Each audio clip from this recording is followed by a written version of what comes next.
Hello and welcome to food મંત્ર by Surabhi Vasa. તો આજે આપણે ઉનાળાને વેલકમ કરીએ અને મસ્ત મજાની ઠંડાઈ બનાવી લઈએ. પણ આજે તો આપણે ઠંડાઈનું સિરપ બનાવવાના છે, તો શરૂઆત કરી દઈએ.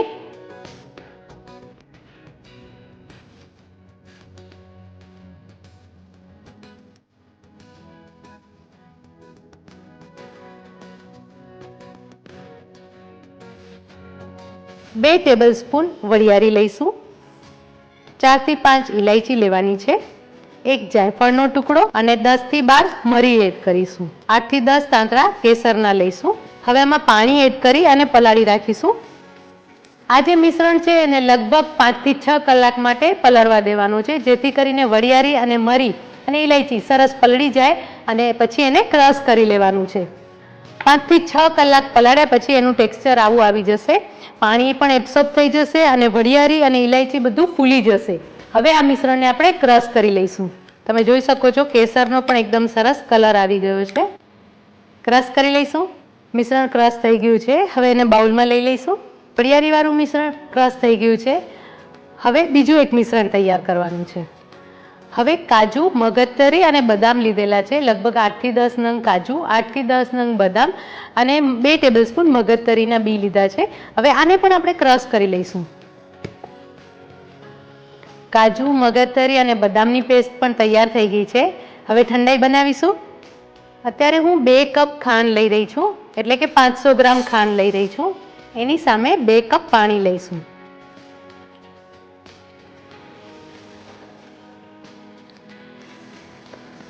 ખાંડ સરસ ઓગળી ગઈ છે.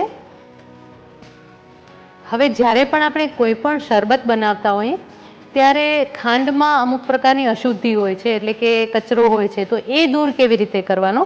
તો એના માટે શું કરવાનું છે કે 1 ચમચી દૂધ એમાં ઉમેરવાનું છે. જો દૂધ ઉમેરવાથી આ રીતે જે કચરો છે એ બહાર આવી જશે, તો તમે એને અલગ કરી શકશો, જેથી કરીને તમારી ચાસણી છે એકદમ સરસ તૈયાર થશે. ચાસણીમાંથી કચરો દૂર થઈ ગયો છે. હવે જે વરિયાળીની પેસ્ટ આપણે તૈયાર કરી હતી એ આપણે ઉમેરી લઈશું. વરિયાળી, ઇલાયચી અને મરી, અને એની સાથે કાજુ બદામની જે પેસ્ટ તૈયાર કરી હતી એ પણ ઉમેરી લઈશું. કાજુ, બદામ અને મગજતરી. હવે આ ચાસણીને સતત હલાવતા રહેવાનું છે, કારણ કે આપણે જે કાજુ મગજતરીની પેસ્ટ ઉમેરી છે ને એના કારણે બહુ જલ્દી ઉપરથી ઉફેણો આવે છે. એટલા માટે ખાસ ધ્યાન રાખવાનું છે કે એને ધીમા ફ્લેમ પર ઉકાળતા રહેવાનું છે અને હલાવતા રહેવાનું છે. કલર માટે 10 થી 12 તાંતરા ફરી કેસરના ઉમેરીશું. એની સાથે ગુલાબની પાંદડી ઉમેરીશું. આપણે લગભગ 15 થી 20 નંગ ગુલાબની પાંદડી છે જે લેવાની છે. ડ્રાય ગુલાબની પાંદડી પણ ઉમેરી શકો છો અને ફ્રેશ ગુલાબની પાંદડી પણ ઉમેરી શકાય છે.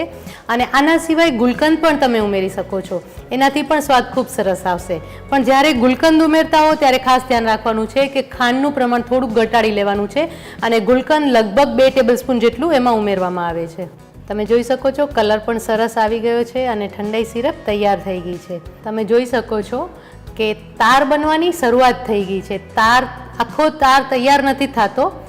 તાર બનવો ન જોઈએ. જો એક તારની ચાસણી તૈયાર થઈ જશે ને તો શું થશે કે તમે એને લાંબો ટાઈમ સુધી નહીં રાખી શકો. કે અત્યારે જે મિશ્રણ તમને એવું લાગે છે કે થોડું પતલું છે, પણ થોડી વાર પછી એટલે કે ઠંડુ થયા પછી એ મિશ્રણ વધારે ઘટ્ટ થઈ જતું હોય છે.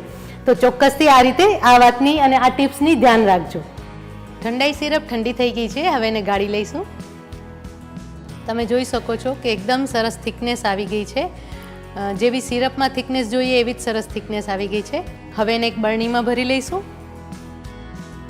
ઠંડાઈ સિરપ તો તૈયાર કરી લીધી અને એમાંથી કુલ ઠંડાઈ પણ બનાવી લીધી છે. તો આ ઠંડાઈ તમે ચોક્કસથી ઘરે બનાવજો અને આ સિરપ તમે લાંબો ટાઈમ સ્ટોર કરીને રાખી શકશો. લગભગ 3 થી 4 મહિના સુધી તમે એને સ્ટોર કરી શકો છો. તો ચોક્કસથી આ ઠંડાઈ બનાવજો અને હોલીમાં ખાસ કરીને એન્જોય કરજો.